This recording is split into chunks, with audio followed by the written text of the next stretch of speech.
1 or 2 games could ruin your entire season right now, the way we have it set up. I think the way it's moving forward with the playoffs, the idea is going to be to play your best football at the end of the season. Very much like the NFL. Most influential people in the sport talking about the sport globally. This time on the Joel Klatt Show's Big Noon Conversations, I talked to the Ohio State University head coach, Ryan Day.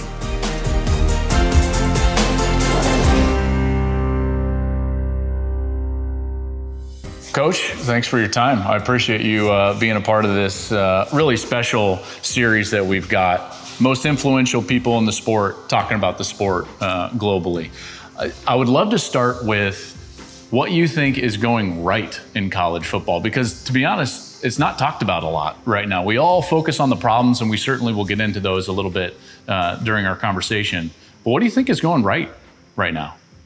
Well, I think there's a lot going right. I think when you look at the excitement around college football, it's still as high as ever. I think when you look at some of the environments that we play in, there's so much excitement around the sport. And, now more than ever with social media and, all the different outlets, I think a lot of our guys are becoming household names. And I think people across the country just love college football. I think also, it's become more than just football, though. I think that, so many guys understand that, there's more to it than just what goes on in the field. And I think guys are grabbing onto that, realizing that, when football's over, what's next for me? And there's more opportunity than ever for these guys. It's, a guy that I know you love and played for, and I've talked to a bunch. He calls them champagne problems. And Chip Kelly says, listen, there's a lot going right now. The kids are better players than they've ever been. The product is probably better than it's ever been. It's more popular than it's ever been. And, do we need to fix some things here or there or figure out things here or there? Yeah, absolutely. But to your point, there are guys, and a lot of them play for you. Marvin Harrison is basically a household name throughout football, regardless of level.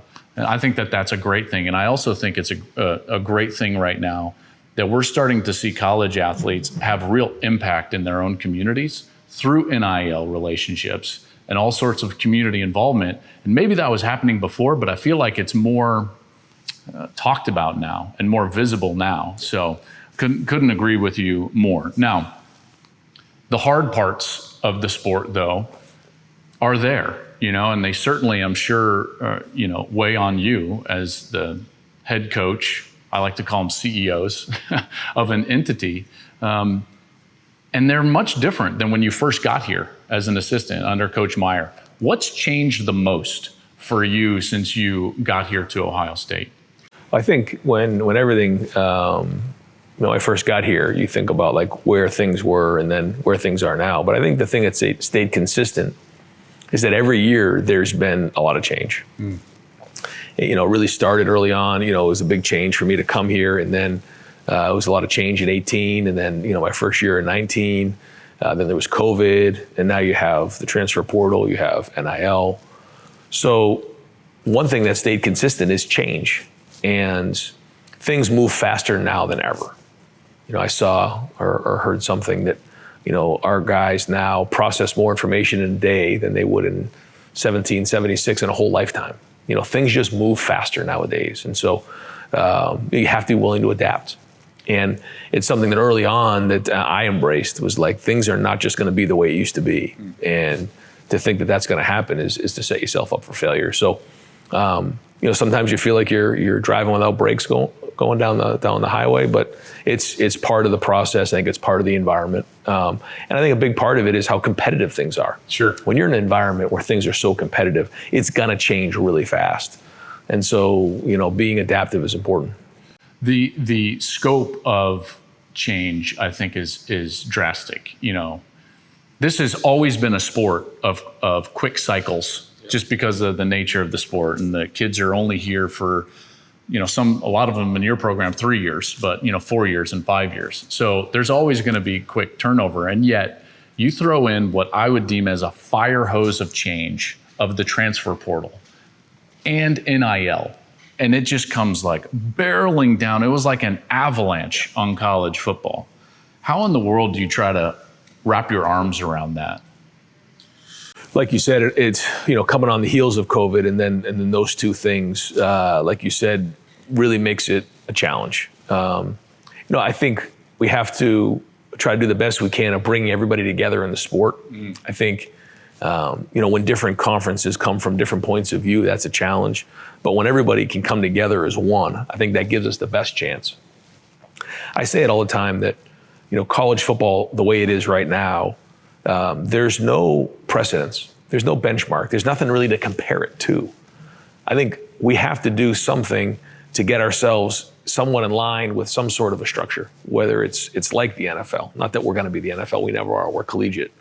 Or something that has something to compare it to. Sure.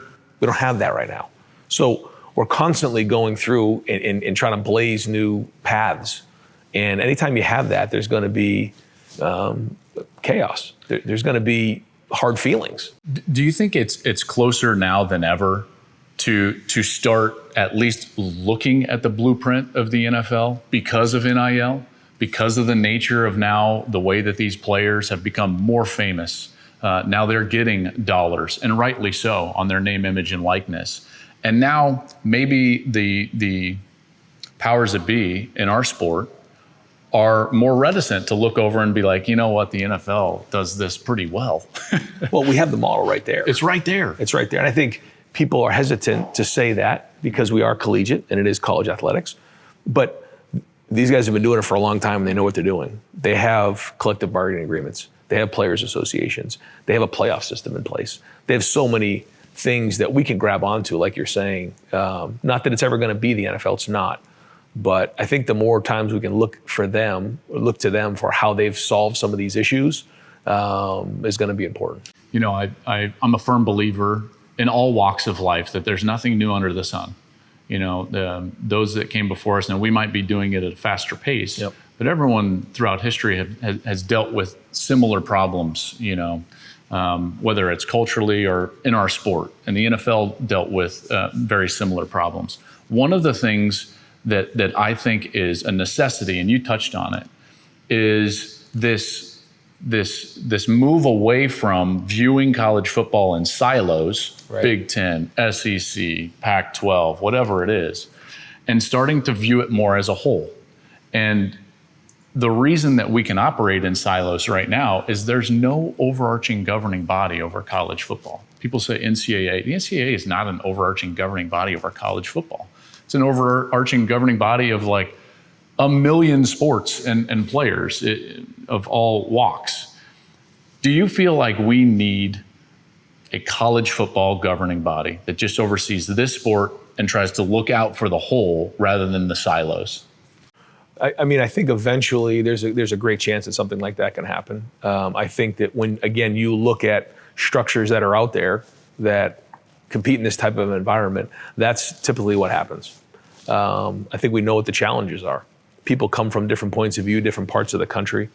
And, when there's different rules in place, different numbers of conference games, there's a lot of things that come into play. So, the more we can start to get down that road, the better chance we have of starting to come together. I think we saw that during COVID. The Big Ten, canceled their season. The Pac-12 canceled their season. Other folks were playing. At that moment, that was an opportunity to recognize the fact that when big things come down the tube, we have to respond. Mm-hmm. And you could kind of see how we were a little segmented at that moment. Well, there's no doubt. And you bring up schedules. Schedules is a great part of this. I would argue that in a sport that is growing from a revenue perspective, we're never going to maximize that growth. We're never going to maximize the potential of college football unless everybody gets on the same boat, and starts rowing in the same direction. It's always going to fall just short of what it could be, in particular when you're looking at the way that the postseason expands, the way that non-conference schedules are made up, right, and who you're playing and where and who has rights to those games, so on and so forth. But this brings up even a point that I think can encapsulate a lot of the issues in college football. You touched on it. We both touched on it. Governance. Calendar. The calendar in college football is broken. It's totally broken. It's hard to construct a roster. It puts an immense amount of pressure on individuals like yourself, the college coaches, and it also puts an undue amount of stress and pressure on the athletes themselves, in particular prospective student athletes in high school, kids that are trying to transfer. They don't know which coach they're committing to because everything happens all at the same time. The blender of the end of the regular season, when all of a sudden you have early signing day, transfer portal, coaches getting hired and fired and assistants leaving to do, how do you navigate that? Well, it's a busy time. It's a busy time. When the early signing period happened, the idea was to take some pressure off of February, that first week in February. And for those who knew that they were going to, to commit, that folks weren't babysitting in January. And so what's ended up happening is I think it's over 90% of all, guys sign in December. If we move it up again, it's just going to move up again. I'm a firm believer that when we make a change, we don't see really the ramifications of that decision for about 3 to 4 years down the road. And every time we make a change, it creates a whole nother set of issues. Mm-hmm. And so we quickly adapt. And, when you're talking about the most competitive environment, in the world, then, guys are going to figure out ways to gain competitive advantages. Sure. So while I agree with you, it puts a lot of stress on December. And right now you look at it and say, this is crazy. I think we really have to think through any change that we make right now. Just to say, well, let's move it over here. Let's make this a contact period. Let's do this. We've already had enough change. I've been saying this for years. We don't need to keep changing right now. I think we need to think through, like you said, the bigger picture. If there's going to be some conference alignment, if there's going to be some things like that, then we can start to go down the road of changing things. But as we sit here right now, I'm in favor, as hard as it is, of kind of keeping things consistent right now, the best we can, avoid making too many changes, because so many people come from different angles. That's one of the things I learned. Like if I go to the AFCA convention and the head coaches meeting, there's 100 coaches in there. And there's, big schools, small schools, schools on the West Coast, schools on the East Coast. They all have their own set of issues. Sure. And they're all coming from different angles. So to get everybody to come together as one, to come up with answers is a huge challenge. And I think that goes to your point of somewhere coming down the road of figuring out how do we get one voice here so we can all go in the same direction. And it's fascinating though, you talk about, hey, let's make sure we're taking stock is what I think you're right, of what's going on before we make drastic changes on individual problems. And yet, change is coming. Big Ten's about to grow. USC and UCLA. Yep. The playoff's about to expand, and we have to fix the playoff in terms of build it. Sure. Because in 2026, it's going to be a totally new thing. Yep. So from your seat, this 12-team playoff, how it's constructed, how it could be constructed, how does it impact you at Ohio State? Oh, I think it's big, and we've already had those conversations. I mean, it's right around the corner for us. So I think the first thing is, how you approach the season is going to completely change. For instance, last year we played Notre Dame first game of the year. I mean, you start that preparation in June, and you're ramped up because that game is critically important. I think maybe if we don't win that game, first game of the year, maybe we don't get into the playoffs. So I think so many of those games, 1 or 2 games could ruin your entire season right now, the way we have it set up. I think the way it's moving forward with the playoffs, the idea is going to be to play your best football at the end of the season. Very much like the NFL. I think about when the Rams won the Super Bowl. I think there was a week, maybe 3 weeks in a row. They had lost three in a row. Yeah. That happens in college. In October, I think it was. Right. Yeah. That happens in college football. I mean, your season's over. Yeah. So that's a different approach. I think that probably a lot of NFL teams would tell you, they're kind of feeling their way around in September. They find their identity in October, and then they turn it on in November. Not that that's the way it's going to be in college football, but I think it's going to be more that way. And it's going to be interesting to see how that playoff system works. Sure. I mean, the first 4 teams get a bye, the second 4 teams host, and playing a home game in Columbus in December is going to be fun. Do you like the home environment? Would you like to see him stick with the home environment throughout a couple of rounds? Gene and I have talked about that, and there's challenges that come with both. I think there's arguments on both sides, but I think to think of playing a home game, playoff game in December at the Shoe was pretty fun to think about. But there's a lot of conversation to be had to get to the final decision. Yeah. One of the things, let me throw out an idea to you. One of the ways I think that we could help the calendar, help the overall process of how rosters are constructed for coaches and for players alike, would be to start the playoffs earlier, and like they do in the NFL, not have this extended break where we're trying to construct rosters and then get back into football. I've just always felt like we should avoid the NFL playoffs and finish the season and go ahead and play the playoffs. What would you think about moving the college football playoff up to a point where there wasn't an extended break during December? Well, I think you have to deal with, finals is a little bit of an issue there. And then I also think, you have the holidays and there's a lot at play there. I think it depends on how many games we want to play. Mm-hmm. And I think it's how soon do we want to start the season? You got the week 0, how many games ultimately do we want to play and how early are we willing to start? But, I think all those things need to be considered, but, I don't think anybody would argue with, playing your last regular season game, playing the Big Ten championship game, and then continuing on. Maybe having a bye week if you're lucky enough to be one of the top teams, but then continually moving on because that's again what they do in the NFL. They keep things moving. Now they have that 2-week window before the Super Bowl, mm-hmm. but you kind of get that rhythm going. That is a long break in there, and it's something that we spent a lot of time preparing for our game this year, making sure that we stay in shape and make sure we're ready to go because you take 3 or 4 weeks and they can wear down your team. So I think the coaches would be in favor of it, but I know there are some challenges that come with that. The aspect of college football right now that I feel like doesn't get a lot of conversation is the actual rules themselves. We talk about all this other stuff. Sure. And yet there's a few things that probably need to be looked at and tweaked on the field. Yeah. They're talking about some clock rules right now. I'm in favor of that. I don't think we should be stopping the game clock after first downs, in the first quarter. Now, I know volume is probably beneficial to you because you're a really good team, and the more snaps that you're going to get, you're probably going to end up having a better result. But if you could fix one on-field issue, what would it be? The hash marks. Oh, interesting. Yeah. I mean, You would move them tighter? Yeah. I'd go back again to the NFL model. I think those hash marks were built for, football a long time ago. I think like the NBA's made their adjustments. The college has made their adjustments. They moved a 3-point line.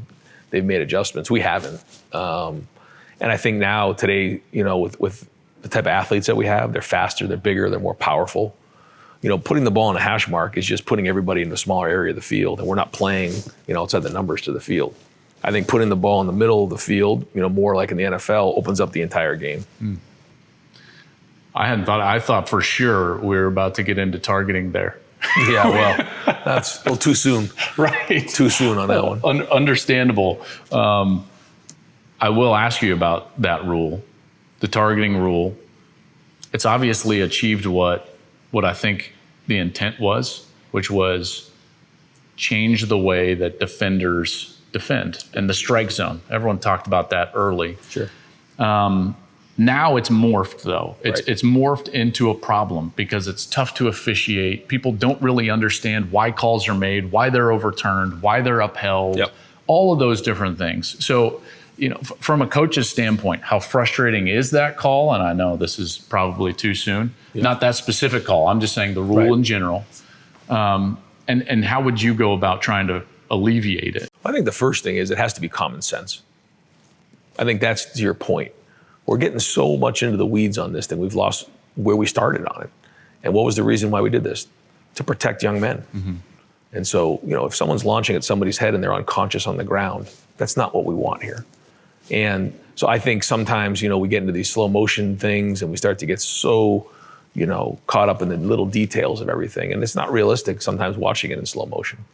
So I think there has to be some sort of a common sense. I think we have to still trust the referees on the field and what they see. They're there for a reason. And then if it's egregious, one way or the other, then that's where the instant replay comes into play. But I think right now what we've done is we've just put so much into the instant replay that what you see in a slow frame isn't really what's going on in the field. And we have to go back to the common sense and why the rule was even put into place. Yeah, and I mean, replay has seeped into a lot of different areas and impacted games that I think a lot of us would like them not to impact. Right. I'll ask you about the schedule. The schedule, you touched on it a little bit earlier. Some conferences play this amount of conference games. Some play, 8, 9, all these different things. Right. What would you like to see the makeup of the schedule be for all college football? Yeah, I just think it should be consistent. I do think that, having 9 games is great. I think that, the quality wins will be important as we move into the playoff era. I think that, certain wins are going to, mean a lot more. It won't look like, March Madness when it comes to that. But, having quality wins will be important, not just one or the number of wins or losses. Because I think, to your point now, you can put your schedule in such a way that you can set it up so that you get a certain amount of wins. And at the end of the year, that looks a lot better than maybe a 1 or 2 loss team, but they may be better in the end. And I think what the idea is to get the best teams into the playoffs. And so, having a 9-game conference schedule, or maybe even down the road a 10-game conference schedule, is a great thing as long as it's consistent across the board. I think that's what's critical. Divisions? What do you think? Yay or nay within conferences? Well, I think having if you go away from divisions, you have to really make sure that it's equitable across the board. Sure. How do you do that? Do you use the historical data, or do you try to find trends based off of how a team is doing, what they've done the last couple of years? Yeah. I think that's the trick. We certainly know in the NFL how they do it. Well, I was going to say, I'm a big believer that we should build schedules not way out into the future, right, but based on finishes previous years, yep, even non-conference schedules. Yep. There'd be ways to get much more valuable product in the non-conference if we built those based on previous year's finishes, and within conferences as well. Agreed. And I know you guys would bear the brunt of this because you're constantly one of the best teams in the Big Ten, if not the best team in the Big Ten. If you're one of the best, you should play the toughest schedule, right? I know that would be tougher on you guys, but it would be the same for Georgia or Alabama or Michigan. Those teams should be having to play the tougher ends of the schedules, just like the Chiefs are, because they win the division, or so on and so forth. I mean, I hear what you're saying. I think that we should look at them in at least 2-year windows, not, like you said, down the road, because things change. Staffs change, trends change, recruiting changes things. So I think we need to continually look at that. But I think there's still going to be rivalries in place, protected opponents, where you're going to have certain rivals that you play, and then a rotating schedule. And I think that's healthy for the conference. But yeah, I think you got to look at all those types of things and figure out, not exactly so much like, okay, if you win, do you play the toughest schedule the next year? But I also think you have to look historically over a certain amount of years. If a team is in, category A, B, C, or D, there's a good mixture of those things. Yeah. These are all things that I feel like are important to discuss as we move into the playoff era, because again, the playoff is totally new. We're building it basically from scratch. So I think that's a fascinating deal. All right, last thing that I'll ask you about, and this one is just more of a fun one.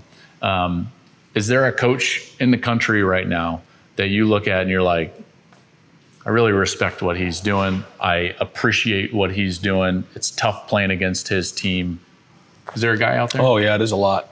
Yeah, there's a lot. I think, like you said, the level of play right now is as high now as it's ever been. But I also think the coaching is that way too on both sides of the ball. I think, offensive coordinators are really creative in what they do, but I also think defensive coordinators are really on their stuff. They're making it really, really hard. I don't know what the numbers were. I need to go back and look at it, but it just seems like this past year, defenses were just stronger across the board. Just did a great job of getting lined up and calling their defenses. But there's great coaches out there. I just think about certainly the guys that I know, and in terms of Chip and I look at what Sonny Dykes did this year at TCU. Unbelievable job, taking that team there. Isn't it fascinating in the transfer era, NIL era? It's like you're going to see teams pop. That's it. And more so than ever before. Yep, exactly right. I'm hoping Dion can do it at my alma mater. Well, he's got some good momentum going. No, but there's a lot of great coaches. I think Kalen DeBoer does a great job out at Washington. Yeah. He was at Indiana. That's Indiana really made a great run there. We talked about him a few years ago. Yeah, he's a really good coach. I think Brett's doing a great job at Illinois. They play tough, and he's a really good coach. His guys play well on both sides of the ball. They run the football. I got a lot of respect for him. A lot of respect for all these coaches. I think they do such a great job. But I'm just trying to think of who else. Tough question on the spot, but to your point, it's a deep bench throughout. Every league has gotten. I think that can lay claim to saying, "Hey, we've gotten better in our coaching staff ranks." Every single league, and I think that speaks to the quality of play out there from a general side. I appreciate your time, man. Absolutely. I know these are fun subjects for me and for a lot of fans, in particular this time of year, to just think about where the sport is going, why it's great, and why we need to be diligent in the way that we go about building the future. Yeah, well, at this point next year, we'll probably do this again and have a whole nother set of issues. So it'll be fun to see how it goes. And it's almost like we should just kind of track these conversations, see where we are, and then next year come up and figure out what the new challenges are. Appreciate your time, man. All right, you got it.